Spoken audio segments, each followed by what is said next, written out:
ॐ विश्वानि देव सवितर्दुरितानि परासुव यद्भद्रं तन्न आसुव। ॐ यां मेधां देवगणाः पितरश्चोपासते तया मामद्य मेधयाग्ने मेधाविनं कुरु स्वाहा। ॐ सहनाववतु सहनौ भुनक्तु सह वीर्यं करवावहै तेजस्विनावधीतमस्तु मा विद्विषावहै। ओम शांति शांति शांति। हमारी ये कक्षा में आज हम विष्णु सहस्रनाम स्तोत्र में आगे बढ़ेंगे। अब तक हम लोगों ने उनके 1008 नामों में से 372 नामों तक हम चर्चा कर चुके हैं। अब उसके आगे बढ़ेंगे। 54वां श्लोक है। पिछले बार हम लोगों ने 53 श्लोक तक पढ़ा था। 53वें श्लोक में था विक्षरोहितो मार्गो हेतुर्दामोदर सह वही धरो महाभागो वेगवान विताशन। ये 10 नाम हम लोगों ने पिछली बार पढ़े थे और इस बार 54वां श्लोक है। इसमें करीब 11 नाम है। उद्भवः क्षोभणो देवः श्रीगर्भः परमेश्वरः करणं कारणं कर्ता विकर्ता गहनो गुहः। उद्भवः क्षोभणः देवः श्रीगर्भः परमेश्वरः करणं कारणं कर्ता विकर्ता गहनः गुहः। ये 11 नाम इसमें पढ़े गए हैं। ये सभी नामों का पर हम आज इस पर चर्चा करेंगे और इनके अर्थ को इनकी धातुगत व्युत्पत्ति के साथ इसके भाव को अर्थ को समझने का प्रयास करेंगे। इसमें पहला नाम है उद्भवः। उद्भवः शब्द हम कई बार उद्भव शब्द हम लोग आए हैं। उद्भव शब्द को हमने पढ़ा है, देखा है। भू धातु से यह निष्पन्न होता है और उद उपसर्ग है, अर्थात जिससे उत्पन्न होना। गीता के 10वें अध्याय का 34वां श्लोक हम लोगों ने पढ़ा था, आप लोगों को याद होगा। मृत्यु सर्वहरश्चाहम उद्भवश्च भविष्यताम। सर्वहरश्च मृत्यु मतलब मैं मृत्यु हूँ, सब कुछ हरने वाला मृत्यु है, और जो भविष्यताम जो होने वाले हैं उनका उद्भव हूँ। उद्भव का अर्थ है कि उत्पत्ति का उपादान कारण, अर्थात जो उत्पत्ति जहां से कुछ चीज उत्पत्ति हो रही है। तो उद्भव इसका अभिप्राय यह है कि जो जहां पर यह हम देखते हैं कि जैसे भगवान ने कहा मृत्यु सर्वहरश्च हम उद्भवश्च, तो मृत्यु के बाद सब कुछ समाप्त नहीं होता। मृत्यु के बाद वो जाकर के जहां वो लय होता है, फिर वहीं से वह पुनः बाहर आता है, अर्थात वह वहां पर स्थित है सूक्ष्म रूप में, वहां से फिर वह उत्पन्न हो, वहां से बाहर आ रहा है। कुछ नहीं से कुछ बन रहा है ऐसा नहीं, वो है पर उसका सूक्ष्म रूप में है, वहां से वह उद्भव। उद्भव का ही अभिप्राय है कि उत्पत्ति का उपादान कारण, मतलब जो वही से वह उत्पन्न होते हैं। उपादान क्या होता है? जैसे कि एक कुम्हार घड़ा बनाता है, तो घड़ा बनाने के लिए उसे मिट्टी चाहिए। मिट्टी है उपादान, वह मिट्टी ही उपादान है। तो यहाँ पर उपादान क्या है? ये जो समस्त जगत की सृष्टि हो रही है, उसका उपादान क्या है? वह स्वयं ही उपादान है, वह स्वयं ही उसके कारण है। तो वही कहा गया है, वह उसके उपादान कारण वही है, उन्हीं से सब कुछ उत्पन्न हो रहा है। वहां से कुम्हार तो मिट्टी लाता है कहीं से, किसी तालाब से कहीं से मिट्टी लाएगा फिर बनाएगा। तो उनके लिए वो कौन सा पदार्थ है जिससे वो जगत की रचना कर रहे हैं? कोई अलग से कोई पदार्थ तो है नहीं जिससे समस्त सृष्टि की रचना हुई। तो उन्हीं से उत्पन्न हुआ, इसीलिए उपादान कारण के कारण उनको उद्भव कहा गया कि उन्हीं से समस्त जगत की उत्पत्ति हुई है। ये जगत की उत्पत्ति किसी बाहर की वस्तु से नहीं हुई, उन्हीं से उत्पत्ति हुई, इसलिए उनको उद्भव कहा। फिर क्षोभण है। क्षोभण शब्द क्षुभ एक धातु है, क्षुभ संचलन। ये 3 अलग अलग गणों में पढ़ा गया है। 3 गण, गण आप जानते हैं धातुओं के गण होते हैं अलग अलग, जिन्होंने व्याकरण पढ़ा है मेरे साथ वो गण से परिचित है। एक तो है भुआदि गण, तो तीनों का अर्थ एक ही है, संचलन है। अब ये संचलन का क्या अभिप्राय है इसको आगे देखेंगे, पहले इसको देख लेते हैं इसके भौतिकगत इसका अर्थ क्या है। भू संचलन यह भौतिकगण में पढ़ा गया है, ये आत्मनेपदी धातु है भौतिकगण में, क्षोभते ऐसे इसका रूप बनता है। फिर क्षुभ संचलन द्विवादिगण में भी पढ़ा गया है, तो क्षुभ्यति ऐसा उसका रूप बनता है, इसका भी अर्थ वही है। फिर क्षुभ संचलन क्रयादिगण में पढ़ा गया, क्षुभनाथ ऐसा रूप बनता है। तीनों अलग अलग रूप बनते हैं, तीनों ही रूप शुद्ध है और तीनों का अर्थ एक ही है, संचलन। संचलन मतलब हलचल उत्पन्न करना। क्षोभ शब्द से आप परिचित है, क्षुब्ध से भी आप परिचित है, क्षुब्ध शब्द भी इसी धातु से बनता है। तो क्षुब्ध होना मतलब भीतर कोई व्याकुल हो जाना, तो यह है।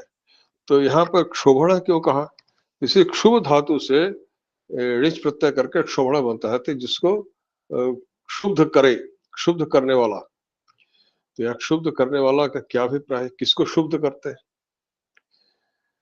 हमने देखा है इसमें गीता के माध्यम से, गीता के जो अध्याय है उसमें आपने देखा है कि प्रकृति के 3 गुण है, सत्य रज तम, और जब ये सत्य रज तम ये तीनों गुण साम्यावस्था में रहते हैं तब सृष्टि नहीं होती।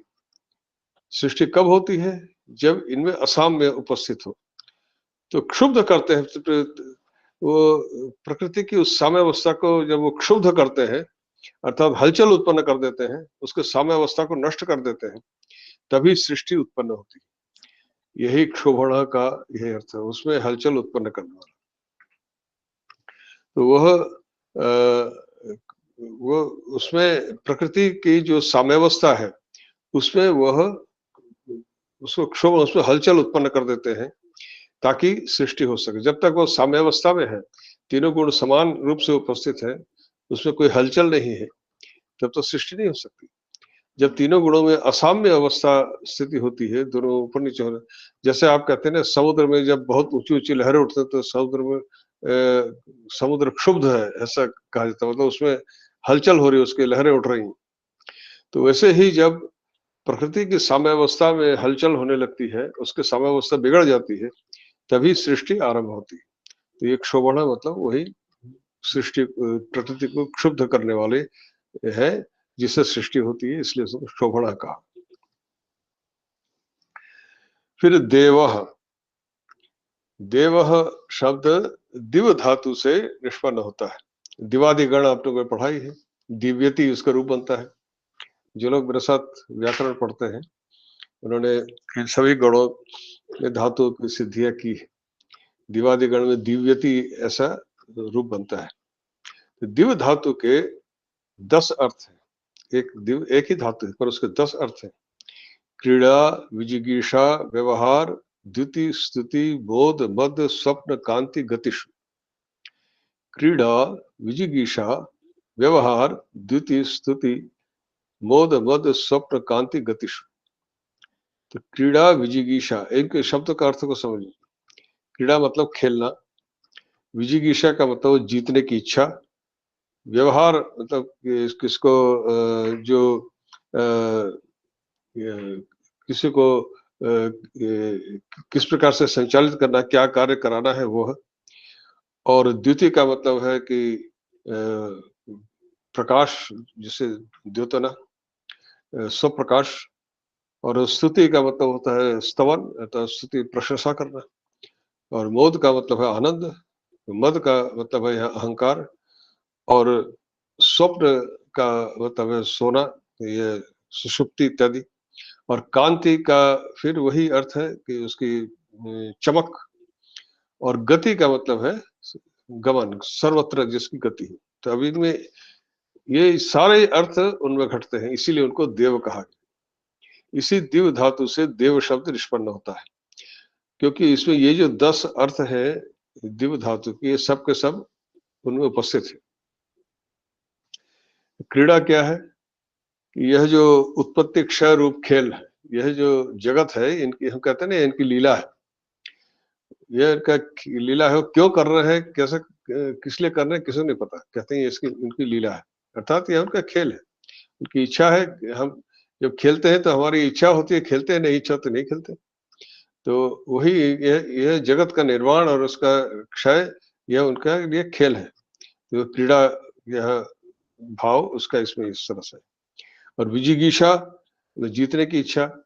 जीतने की इच्छा मतलब वो असुरों, और आप जानते ही हैं कि हमारे पौराणिक गाथाओं में है किस प्रकार से देवताओं, असुरों से जब युद्ध होता है तो देवताओं को जीत प्रदान करने के लिए वो उनका किस प्रकार से सहायता करते हैं। तो असुरों को, अर्थात जो इन दैवी गुणों से हीन है या उसके विपरीत है, उनको जीत लेना, अर्थात उनको हरा देना, उन पर उनको अपने वश में कर लेना, यह विजिगीषा अर्थ है। अर्थात उनको, उनके विरुद्ध कोई नहीं जा सकता। वह लगता है कि ऐसा है, पर सब कुछ उन्हीं की इच्छा से, उन्हीं के अधीन है, उनके विरुद्ध कोई नहीं जा सकता। जीतने की इच्छा का अभिप्राय मतलब यही है। अब उनसे बढ़कर तो कोई है ही नहीं, तो हम तो, कोई शत्रु है तो उसको जीतने की इच्छा कर सकते हैं। तो उन वो किसको जीतने की इच्छा करेंगे? उनके जीतने की इच्छा का अभिप्राय यही है कि उनका जो यह दिव्य गुण है, उनके विपरीत कोई जाए तो उसको वह रोक देते हैं। इसीलिए गीता में भगवान ने कहा है ना कि यदा यदा हि धर्मस्य ग्लानिर्भवति भारत अभ्युत्थानम अधर्मस्य तदात्मानं सृजाम्यहम्। अपने आप को वो प्रकट करते हैं कि वो वही जीतने की इच्छा, अर्थात जब भी अधर्म की ग्लानि होती है तो धर्म को स्थापित करने के लिए, धर्म को जिताने के लिए वह पुनः अवतरित होते हैं। यह सब उनकी लीला है, उन लीला के अंदर ही आता है। फिर व्यवहार। व्यवहार मतलब समस्त भूतों में व्यवहार करते हैं, अर्थात जगत के जो भी प्राणी हैं उनके शुभाशुभ कर्मों के अनुसार उनको फल प्रदान करते हैं, यही उनका व्यवहार है। व्यवहार का मतलब क्या है कि हम जैसा आचरण करेंगे वैसे फल प्राप्त करेंगे, यही व्यवहार है। तो वही है कि शुभाशुभ कर्मों के अनुसार फल प्रदान करने वाले, अर्थात फल प्राप्ति होती है, तो इसी यही उनका व्यवहार है। तो हम जो कुछ भी हमें प्राप्त होता है उसके लिए हम स्वयं उत्तरदायी हैं, उसके लिए कोई दूसरा नहीं है। हम जो भी प्राप्त कर रहे हैं, करते हैं या नहीं करते हैं, वो हमारे कर्मों का ही फल है और कुछ नहीं। कोई दूसरा आपको कुछ नहीं दे, न कुछ दे सकता, न कुछ आपको बिगाड़ सकता है। अपने ही कर्मों का फल हम प्राप्त करते हैं। फिर द्युति। द्युति का मतलब होता है कि द्योतना मतलब चमक। तो यहाँ पर प्रकाश से अर्थ है, जैसे सूर्य की द्युति हम कहते हैं ना, तो क्या है कि अंतरात्मा रूप से प्रकाशित होते हैं। हर प्रत्येक जीव के भीतर जो उसकी चेतना है, उसी चेतना के रूप में वो प्रकाश, उसी को यहाँ द्युति कहा है कि जो प्रत्येक जीव के भीतर जो उसका अंतःकरण है, जिसके द्वारा वह प्रचालित हो रहा है, तो उस वही उनका प्रकाश है। हम और किसी रूप में उनको नहीं देख सकते, वो साक्षात नहीं दिखते, पर यह जो प्रत्येक जीव, प्रत्येक प्राणी क्रियाशील है, हिलता जुलता है और अपना कार्य कर रहा है, उसके जो वह गतिशीलता है, वह जो उसकी गतिविधि, उसकी चेतना है, उससे से हमें पता चलता है कि वह है, वही उनका प्रकाश। तो जहाँ अब यह है कि प्रत्येक प्राणी में उनका प्रकाश है, वो है। पर वह जब एक साधु महात्मा अवतार में वह अधिक दिखता है। अवतार पुरुष में जो उनकी हम देखते हैं, उनके चरित्र, उनका महानता, तो वहाँ पर उनकी वह जो विशेषता है, उसका अधिक प्रकाश हमें दिखता है। और है सभी में, पर किसी में वह प्रकाश ढका हुआ है, किसी में प्रकाशित है। जो प्रकाशित है, जितना अधिक प्रकाशित है, वह उतना ही श्रेष्ठ पुरुष माना जाता है। जो साधु संत महात्मा गण होते हैं, उनमें ईश्वरीय विभूति का प्रकाश अधिक है, तो उनका एक अलग ही उनका व्यक्तित्व होता है। तो यह अंतःकरण के रूप में, अंतरात्मा के रूप में प्रकाशित होते हैं। फिर स्तुति, स्तुत्य पुरुषों के द्वारा स्तवन किए जाते हैं, अर्थात ऐसे लोग, ऋषि मुनि इत्यादि, आपने देखा ना, हमारे जितने भी ग्रंथ हैं, वेद इत्यादि है, जितने भी हैं, और भी जितने भी हमारे शास्त्र ग्रंथ हैं, उसमें भगवान की स्तुति की गई। और वो स्तुति किन लोगों ने की है? ऋषियों ने की है, जो स्वयं स्तुति के योग्य है। ऋषिगण वे ऐसे लोग हैं जिनको की जनता उनकी स्तुति करती, जनता उनकी पूजा करती, और वो भगवान की स्तुति करते। हम अपने लोक में आप देखिए, तुलसीदास, सूरदास इत्यादि जितने, इन्होंने भगवान की स्तुति ही तो की है। और तुलसीदास इतने बड़े संत हैं, तुलसीदास की तो हम लोग स्तवन करते हैं, वो स्तुत्य है हमारे लिए। तो और तुलसीदास राम की स्तुति कर रहे हैं। तो जो स्तुत्य है समाज में, समाज जिनकी स्तुति करता है, समाज जिनकी प्रशंसा करता है, उनके द्वारा वो उनकी स्तुति की गई है, तो इसलिए वो स्तुत्य है। ये स्तुति का यह अभिप्राय है। और मोद, मोद का मतलब है आनंद, आनंद स्वरूप है। वो स्वयं आनंद स्वरूप होते हुए समस्त जीव जगत में उन्होंने आनंद की जो एक हर मनुष्य, पशु, पक्षी जो भी है, वह जिस स्थिति में है उसी में अपने आनंद का अनुभव कर रहा है। आपको जिसमें आनंद नहीं मिलता, किसी और को उसमें आनंद मिल रहा है। आपको किसी चीज से आनंद नहीं मिल रहा, पर किसी और वस्तु को आनंद मिल रहा है उसमें। तो कोई भी वस्तु ऐसे नहीं है जो आनंद प्रदान न करती हो किसी किसी वस्तु को। आप जानते हैं, कीड़े मकोड़े गंदगी में उत्पन्न होते हैं, गंदगी से आपको घृणा होती है, पर उसको तो उसी में आनंद आ रहा है ना, तभी तो उसमें उत्पन्न हो रहा है। तो कोई भी ऐसी वस्तु नहीं है जो किसी न किसी को आनंद न देती। तो आनंद सर्वत्र व्याप्त है, तो इसीलिए उनको आनंद स्वरूप कहा है। फिर मद, मद का मतलब होता है अहंकार, अहंग बुद्धि। हम जो हमारे भीतर अहंग बुद्धि है कि मैं कर रहा हूं, यह अहंग बुद्धि भी उन्होंने ही दे रखी, क्योंकि अगर यह अहंग बुद्धि नहीं होगी तो फिर सृष्टि कार्य कैसे चलेगा? प्रत्येक व्यक्ति समझता है कि मैं कर रहा हूँ। इस माया के जगत में जब तक है, तब तक आप इस अहंग बुद्धि के पकड़ में है, गिरफ्त में है। इससे तभी निकल सकते हैं जब उनकी कृपा हो, वो उसको वापस ले ले, तभी हो सकता है। अन्यथा इस अहंग बुद्धि से निकल पाना जीव के लिए स्वयं संभव नहीं। तो इस अहंग बुद्धि के रूप में वो स्वयं स्थित है, और वही उस अहंग बुद्धि के रूप में कार्य करा रहे हैं। जिससे जो कार्य कराना होता है, उसकी उसी प्रकार की वो बुद्धि भी देते हैं, शक्ति भी देते हैं, परिस्थिति भी बनाते हैं। तो पर हम सोचते हैं कि हम कर रहे हैं, यही माया है, यही भ्रम है। फिर स्वप्न, स्वप्न का अर्थ तो होता है सोना, पर यहाँ पर क्या है कि हम सपना देखते हैं ना, सपने में हम देखते हैं जो कुछ हम जागृत अवस्था में देखते हैं, वही चीजें हम स्वप्न अवस्था में देखते हैं। और जब जिस समय स्वप्न देख रहे होते हैं, उस समय सब हमको यथार्थ प्रतीत होता है। उसमें हमको डर भी लगता है, आनंद भी होता है, सब कुछ होता है, सारी प्रतिक्रिया वही होती है जो यथार्थ में होती है। तो जागृत, स्वप्न, सुषुप्ति, ये 3 स्थितियां हैं जिसमें जीव आवागमन करता रहता है।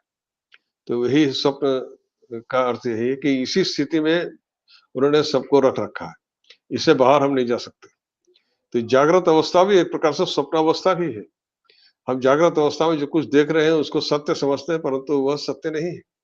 यही बार-बार वेदांत में इस चीज को स्वप्न के साथ एक दृष्टांत दिया गया है कि स्वप्न में जैसे हम जो कुछ देखते हैं और जागने पर वो सब दिखता है कि वो सब कुछ नहीं है।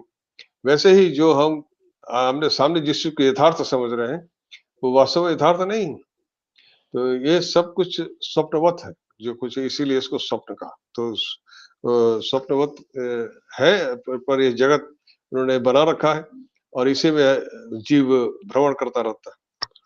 फिर कांति, कांति का मतलब भी चमक, जैसे सूर्य, चंद्र इत्यादि हैं, तो क्या है अपनी सत्ता से स्वयं दीप्यमान होते हुए समस्त विश्व को दीपित करते हैं। सूर्य इत्यादि का जो चमक है, उनकी जो कांति है, उनकी अपनी है क्या? कहाँ से आई? वह उनको वह सारे सूर्य अपने प्रकाश से समग्र विश्व को प्रकाशित कर सकता है, पर उनको नहीं प्रकाशित कर सकता, उसको कोई दिखा नहीं सकता।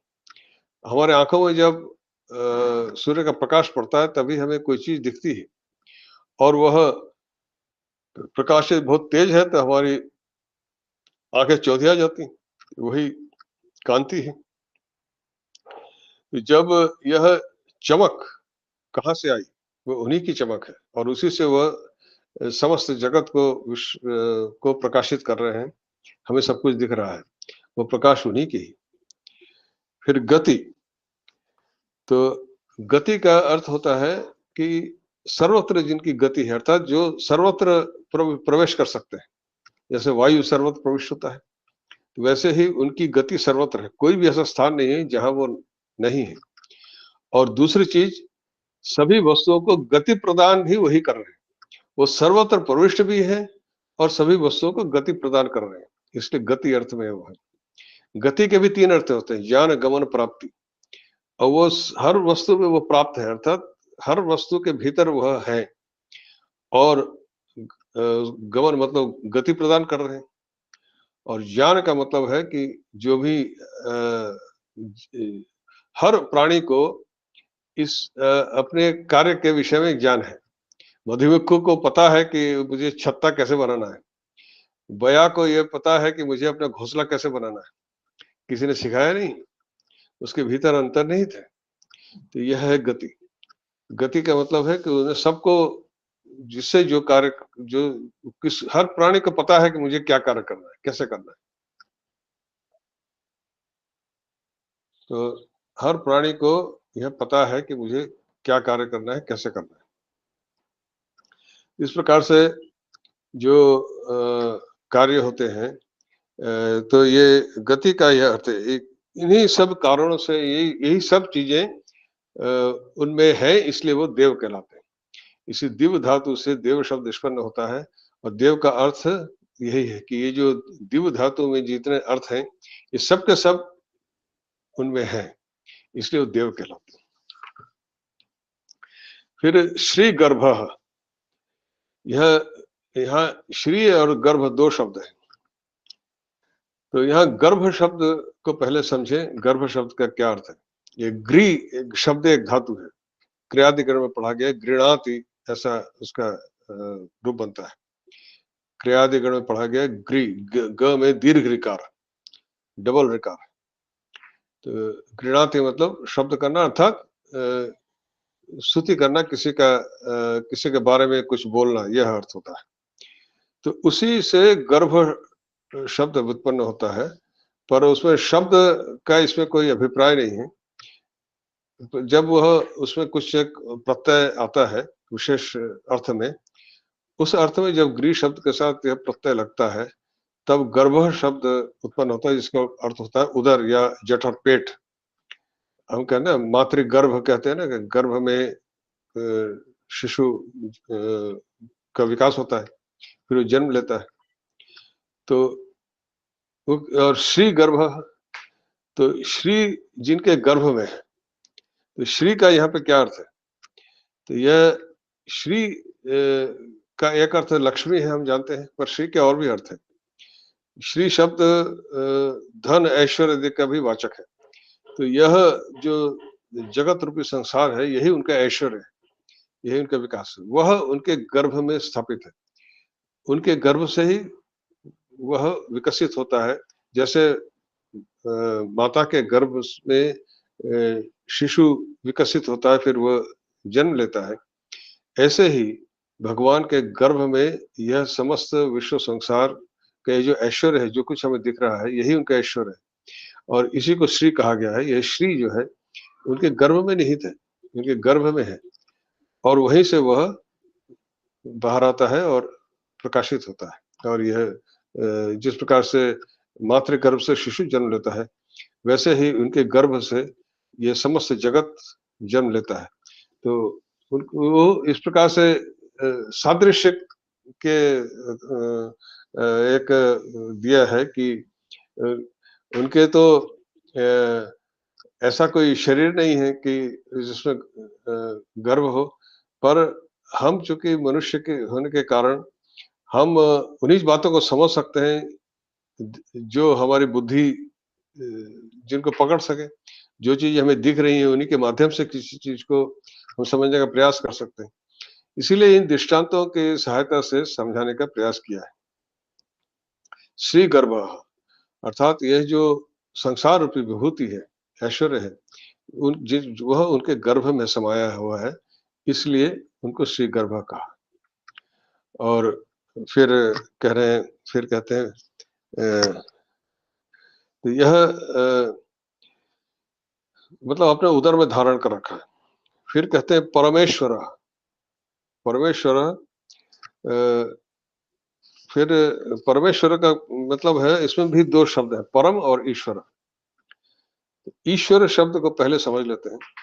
एक ईश धातु है अदादिगण में पढ़ा गया है, दीर्घ इकार ईश ऐश्वर्य। ईष्टे ऐसा उसका आत्मनेपदी धातु है, ईष्टे ऐसा रूप बनता है, ऐश्वर्य। इसी से ईश्वर शब्द निष्पन्न होता है।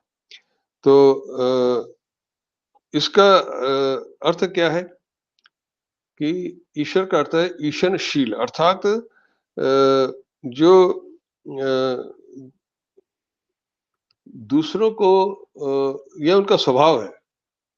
शील का मतलब होता है स्वभाव। शील का मतलब होता है स्वभाव। 1 मिनट मेरा एक फ़ोन आ रहा है, मैं ज़रा ज़रूरी फ़ोन है, ज़रा बात कर लूँ फिर आपसे आगे चर्चा करते हैं।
हाँ, थोड़ा सा व्यवधान हुआ।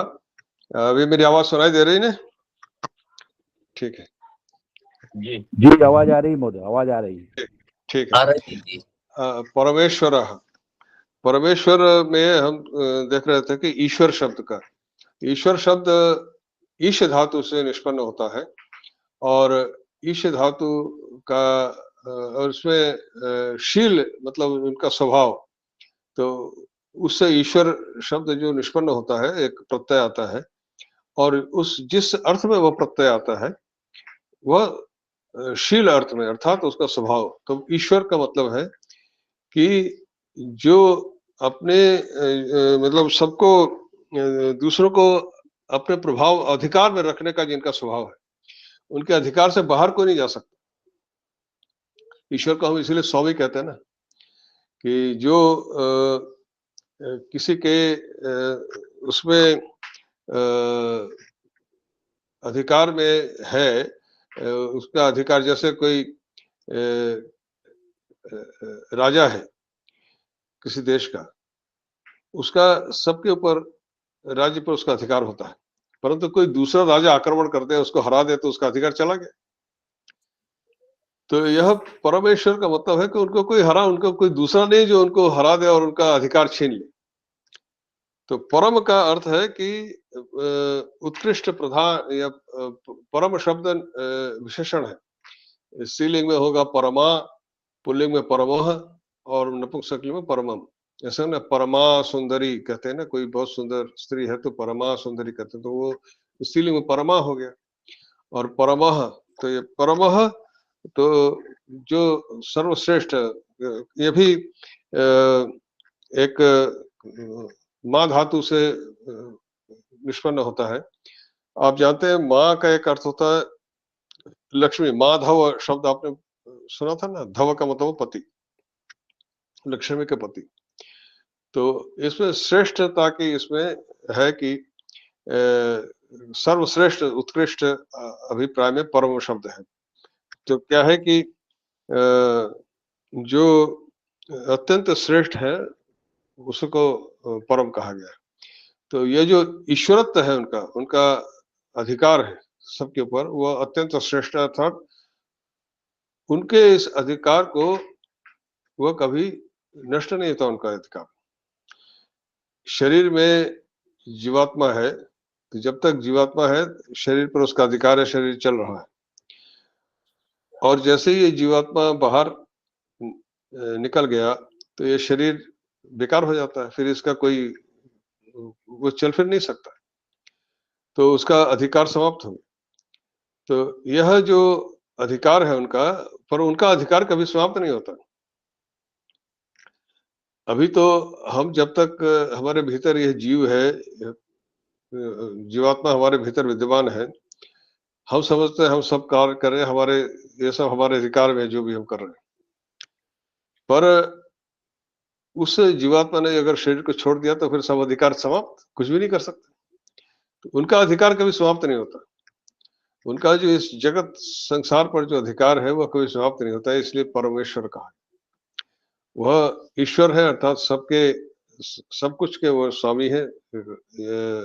उनका शासन है, उनका, उनके अधिकार में सब कुछ है, और वह अधिकार कभी समाप्त नहीं होता, इसलिए परमेश्वर का, वह कभी समाप्त नहीं होता, वह सदैव वैसे ही रहता है। फिर कह रहे करणम, करण, यह क्रि धातु से, डुक्रिय करणे धातु आप लोगों ने पढ़ा था, करोति इसका रूप बनता है, क्रि धातु। यह तनादिगण में पढ़ा गया है, क्रि धातु डुक्रिय करणे, तो इससे करोति ऐसा रूप बनता है। तो इसी से करणम शब्द उत्पन्न होता है। पाणिनि का एक सूत्र है, साधक तमम करणम, अर्थात जो आपने पढ़ा है ना, जो विभक्तियां पढ़ी है ना, उसमें क्या है, तृतीया विभक्ति क्या है, करण, कर्ता, कर्म, करण, संप्रदान, अपादान, ये सब पढ़ा आपने। करण क्या है, तो उसका सूत्र क्या है, साधक तमम करणम, अर्थात जिस किसी कार्य को करने में जो सबसे अधिक सहायक हो वह साधक तमम कहलाता है, उसी को करण कहा गया है। जैसे आप कुछ लिखते हैं तो लिखने का साधन क्या है? कलम। तो वही उस साधन के बिना लिखा नहीं जा सकता, वही सबसे अधिक सहायक है लिखने के कार्य में, तो वह कर्ण है। एक लकड़ी को काटेंगे तो कुल्हाड़ी के बिना काटा नहीं जा सकता, तो कुल्हाड़ी वह साधन है जिससे आप लकड़ी को काट रहे हैं, तो वह कर्ण है। तो यह क्या है? तो भगवान को कर्ण क्यों कहा? कि जगत की उत्पत्ति के साधक तमम है, मतलब जगत की उत्पत्ति के वही कारण है, मतलब उनके बिना जगत की उत्पत्ति नहीं हो सकती। मूल जो उत्पत्ति के सबसे बड़े साधन वही हैं, या साधन कहा गया है। अभी तो करणम कारणम शब्द भी अभी आएगा, इसी कृत धातु से कारण शब्द भी उत्पन्न होता है। तो करणम का तो अभी मैंने बताया कि जगत की उत्पत्ति के वह साधन स्वरूप है। अब जो भी है यहाँ पर अभिप्राय क्या है? देखिए यहाँ पे 3 शब्द आए हैं, करणम, कारणम, कर्ता। ये तीनों ही कृ धातु से निष्पन्न होते हैं। करणम, कारणम, कर्ता, ये 3 शब्द आए हैं एक के बाद एक, और तीनों ही कृ धातु से निष्पन्न होते हैं। तो हम लोक में क्या देखते हैं कि कर्ता कोई होता है, कर्ण कोई पत्र लिखने वाला कोई चाहे होगा ना, तो वह करता है, और साधक तो लेखनी होगी हाथ में तभी लिख सकता है, और जो लिखा गया जो उसका रिजल्ट है वह उसका परिणाम है। तो अब करणम, कारणम, कर्ता, ये अब ये लोक में ये तीनों अलग अलग होते हैं। करने वाला अलग है, लेखनी कलम अलग है, पत्र जिसको लिखा जा रहा है, जो चीज लिखी जा रही है वो अलग है, पर यहाँ पे तीनों एक ही। वही यहाँ कहा करणम, कारणम, कर्ता, ये तीनों एक ही। तो जो जिस साधन से वो इस जगत की उत्पत्ति करते हैं वो भी वही है। जैसे पत्र लिखा जाएगा तो साधन क्या है? कलम है। लकड़ी काटी जाएगी तो उसका साधन क्या है? कुल्हाड़ी है। तो यह ये जगत की उत्पत्ति जो कर रहे हैं, तो कुछ कुम्हार जब घड़ा बनाता है तो उसके एक चाक होती है उसकी, वही उसका करण है। उसके सहायता से वो घड़े को बनाता है। वो चाक न हो तो कैसे घड़ा बनाए? तो अब उन्होंने इतने बड़े संसार की उत्पत्ति कर दी, तो वो कौन सा इंस्ट्रूमेंट है, वो कौन सा साधन है जिससे उन्होंने बनाया? तो वह साधन भी वही है। तो कर्ण वही कहा, जैसे कुम्हार बनाता है घड़ा तो उसका चाक उसका साधन है, तो यह वह चाक भी वही है। तो यहाँ पे चाक तो कोई बाहर से आया नहीं, तो जो बनाया इन्होंने उस पर जगत का निर्माण किया, उसका साधन क्या है? किस चीज से बनाया? कौन सा इंस्ट्रूमेंट था जिससे बनाया? तो वो साधन भी वही है, तो कर्ण वही कहा। फिर कारणम, यह भी क्री धातु से ही उत्पन्न हुआ, और यह इस कारणम का अर्थ होता है कि क्रिया के निष्पादन का जो हेतु है। जैसे कोई भी कार्य होता है तो उसके पीछे एक कारण होता है। कोई वृक्ष गिरा, क्यों गिरा? उसके पीछे उसका जड़ ढीली होगी इसलिए गिरा। कारण के बिना किसी कार्य की उत्पत्ति नहीं हो सकती, वही कारण जो है वो कार्य में परिवर्तित हो जाता है। कोई भी एक किसी ने बाण चलाया, किसी हिरण को लगा, हिरण मर गया, तो बाण आके उसमें लगा, तो वो जो कार्य क्या है? हिरण की मृत्यु कार्य है, और उसका कारण क्या है? वो जो बाण चला वह कारण है। तो एक कारण जो है उस कार्य को उत्पन्न करता है। तो किसी भी कार्य को उत्पन्न करने के पीछे जो कारण है, तो यह एक श्रृंखला है, कार्य कारण की पूरी श्रृंखला है। प्रत्येक कार्य के पीछे एक कारण है, और वह कारण वह किसी और कार्य कारण का कार्य स्वरूप है। अब जिस शिकारी ने बाण चलाया, हिरण की मृत्यु कार्य है, तो उसका कारण है बाण का चलना।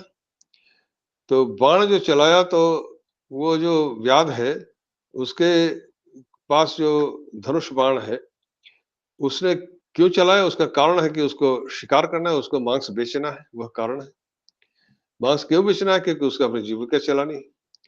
तो इस प्रकार से आप देखें, पीछे चलते चलाएंगे, फिर वो बाण, धनुष बाण बनाने वाला कोई और है, वह भी उसका कारण है।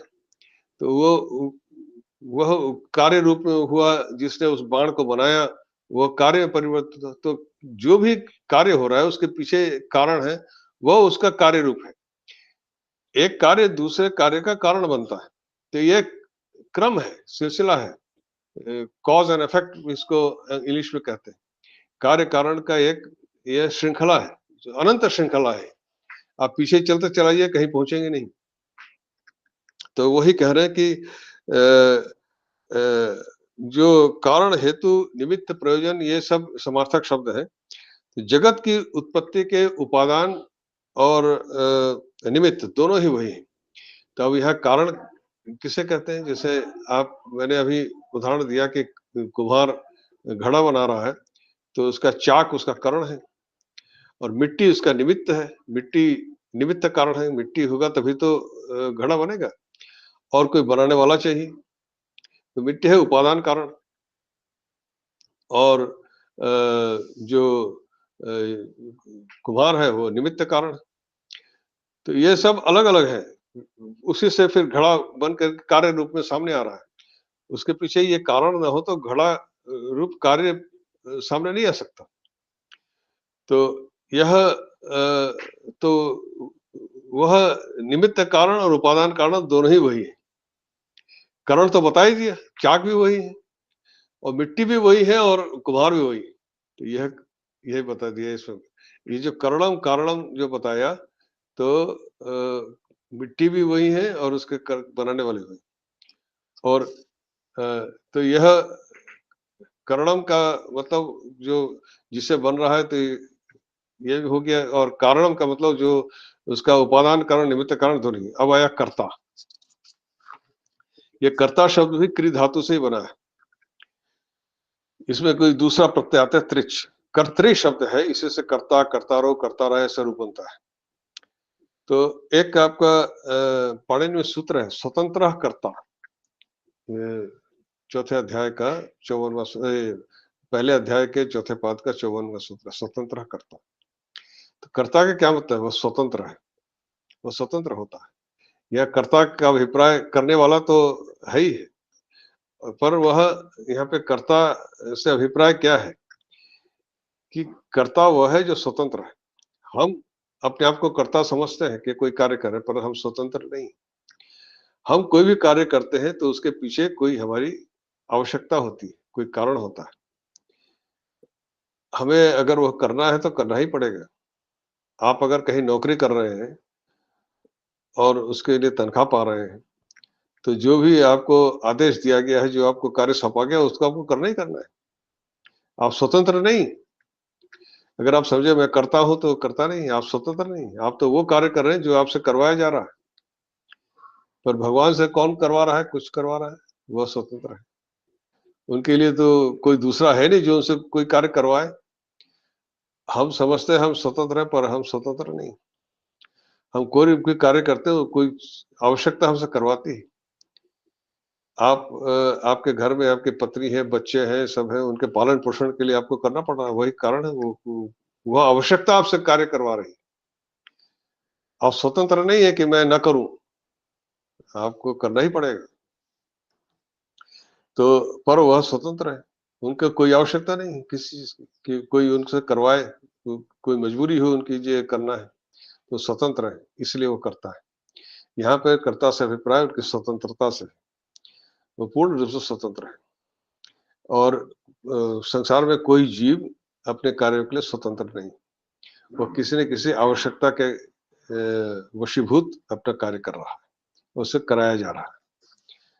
भले ही वो समझता है कि मैं करता हूँ, मैं स्वतंत्र हूँ, मैं अपनी इच्छा से कर रहा हूँ, पर वस्तुतः उसकी इच्छा कहीं नहीं, वो कोई न कोई आवश्यकता उससे वो कार्य करा रही। फिर विकर्ता, यह भी कृ धातु से बना है। करणम कारणम कर्ता विकर्ता, ये 4 शब्द हैं। चारों में वही कृ धातु ही है।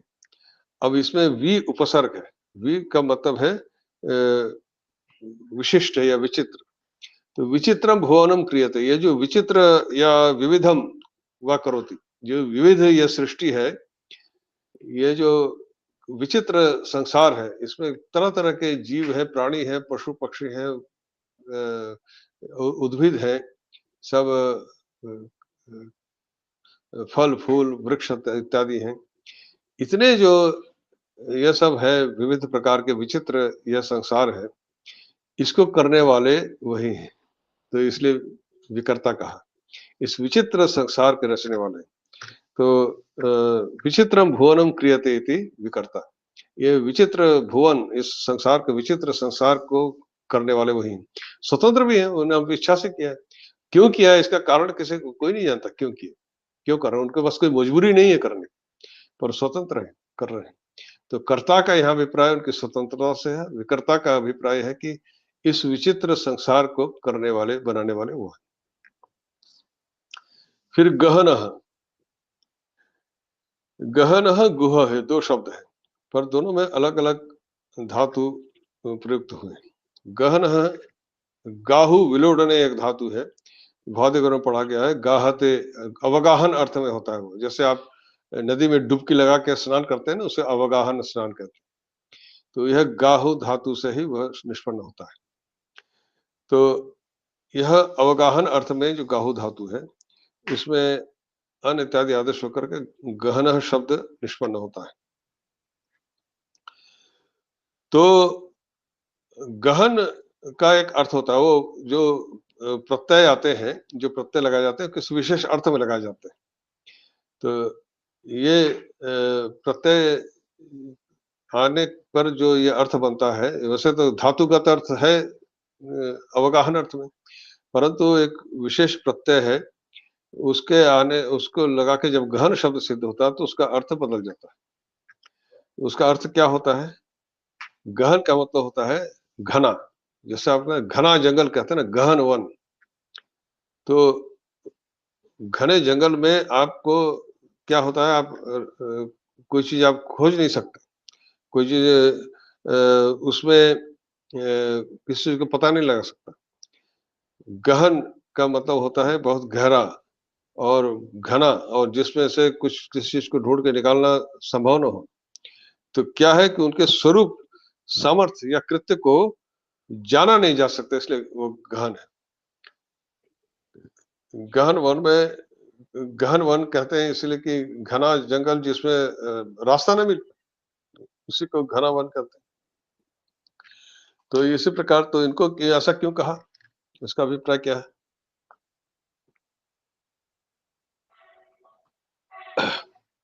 तो यह भी जो हमने इससे पहले पढ़ा, करणम कारणम कर्ता विकर्ता, ये जो कुछ कर रहे हैं कर रहे हैं, उनके कृत्य को कोई जान नहीं सकता, जाना नहीं जा सकता, इसलिए गहन है।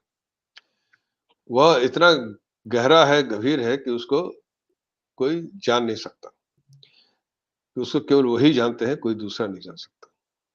मतलब हम समझे कि हम अपनी बुद्धि से जान लेंगे तो नहीं जान सकते। यह गहन का ही अभिप्राय है कि आप अपनी बुद्धि से उनके कृत्य को, उनके कार्यों को नहीं जान सकते। वह क्यों कर रहे हैं, कैसे कर रहे हैं, किस प्रकार कर रहे हैं, इसको हम अपनी बुद्धि से नहीं जान सकते, इसीलिए उनको गहन कहा।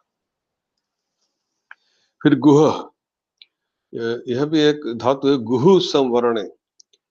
गु और हु में दीर्घ उकार में रहता है, गुहु संवर। यह भी भौतिक गण में भी पढ़ा गया है, उभयपदी धातु है, गुहति गुहते ऐसा रूप बनता है।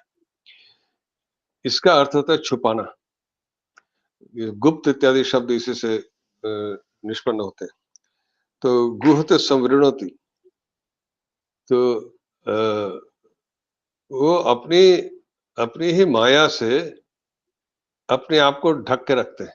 गुहति का मतलब यह कि उन्होंने अपनी माया से अपने आप को, अपना स्वरूप को ढक लेते हैं। उनको कोई जान नहीं सकता उनका स्वरूप क्या है। हमें जो माया रूपी पर्दा जो पड़ा हुआ है, उसके कारण उनके स्वरूप को जाना नहीं जा सकता। अब गीता में भगवान कहते हैं, नाहम प्रकाश सर्वस्व योग माया समावृतः। 7वें अध्याय का 25वां श्लोक है, गीता के 7वें अध्याय का 25वां श्लोक है। नाहम प्रकाश सर्वस्व योग माया समावृतः। मैं सबके सामने, योग माया से मैं ढका हुआ हूँ, इसलिए मैं सबके सामने प्रकाशित नहीं, मैं प्रकाशित नहीं हूं सबके सामने, कोई मुझे जान नहीं सकता। यह गीता में कहा गया। तो यही भाव यहाँ पे गुह से यही अभिप्राय सिद्ध होता है कि उन्होंने अपने स्वरूप को अपनी माया से ढक रखा है। दूसरा आपको ईशोपनिषद में भी है, उसका 15वां मंत्र यह है, हिरण्मयेन पात्रेण सत्यस्यापिहितम मुखम। हिरण्मय स्वर्णिम पात्र के द्वारा सत्य का मुंह ढका हुआ, अपिहितम मुखम। तो उन्होंने ढक रखा है अपने आप को। अपना स्वर्णिम पात्र है माया, यही माया को ही यही स्वर्णिम पात्र कहा गया है। यह जो विचित्र माया है, जो हमें लगता है, जो हमें आकर्षित करती है और हमें इसमें भुला के रखती है, वही उसी को स्वर्णिम पात्र कहा गया है। यहाँ पे कहा कि योग माया जिसको भगवान ने कहा है, वहीं पे उपनिषद में उसको हिरण्मय ने पात्रे ने कहा है। तो यह जो हिरण्मय पात्र है, इसके द्वारा उनको वो ढका हुआ है। तो उनको उनकी जो स्वरूप है उसको कोई देख नहीं सकता, इसलिए गुहा कहा। ये उनका स्वरूप उन्होंने स्वयं ही ढक रखा है अपनी माया से, इसलिए उनको कोई जान नहीं सकता, उनको कोई समझ नहीं सकता। अगर वो स्वयं अपनी माया का पर्दा हटा ले तभी कोई जान सकता। तो वही उपनिषद में प्रार्थना करते हैं, हिरण्मय पात्रेण सत्यस्यापिहितम तत्तम पुरुषं न पाप रेणु सत्य धर्माय दृष्टये। उसे आप हटा लीजिए ताकि मैं जो सत्य धर्म का पालन करने वाला हूं आपके स्वरूप को देख सकूं।